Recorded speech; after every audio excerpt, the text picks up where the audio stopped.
when we started Head Start, so I just joined IIMB, and that was also the time when a bunch of youngsters, I wasn't young, I just happened to be with them. I was younger than what I am right now, but not as young as those guys. But they were talking about creating a space where people who are interested, right? Geeks come and talk about things that excite them. Those days I heard Ruby on Rails, Python, and Hadoop, much before it started actually getting into the ecosystem. So they needed a place to talk in terms of, so how do you do this? So when we were thinking of creating a community for people like that to come together and discuss what was known as an unconference. The unconference in India started in Chennai, but it was Bangalore where it took off. And to an extent, the reason why it took off was companies were willing to let go of their space for a bunch of young people to let them loose, because usually you're scared of letting loose a bunch of 20, 22-year olds in, and then no supervision over the weekend. And IIM Bangalore also opened up. So there were lots of places where people could do. As it happened for longest in IIM Bangalore while I was active, where I noticed that there were so many new groups that got formed then. So the collectives that we currently know, and there was even a bar camp collective saying that how do we create a collective, a cycling collective, a photography collective, a city collective, right? So civic, if you look at early days of Citizen Matters, they were all here talking to a bunch of people. The cycling communities that we currently have, they were meeting here.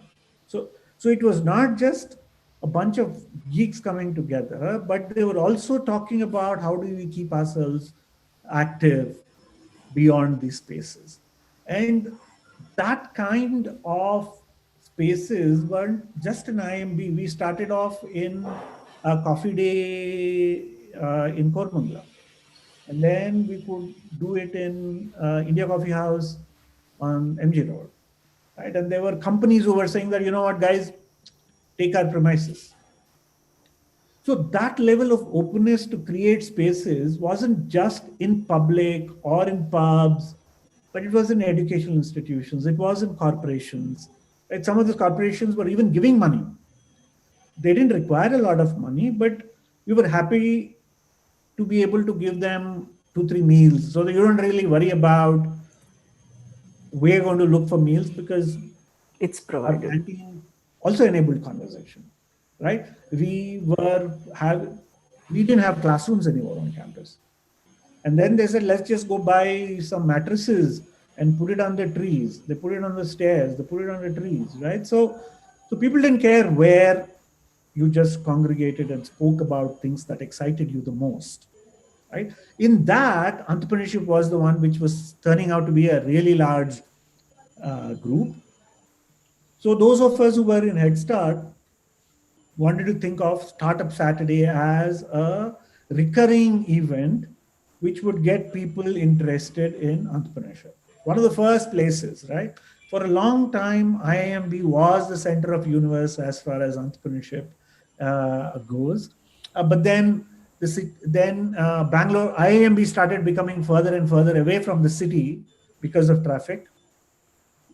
And it wasn't that easy to get to being here. And then there were other institutes which were in the center of the city.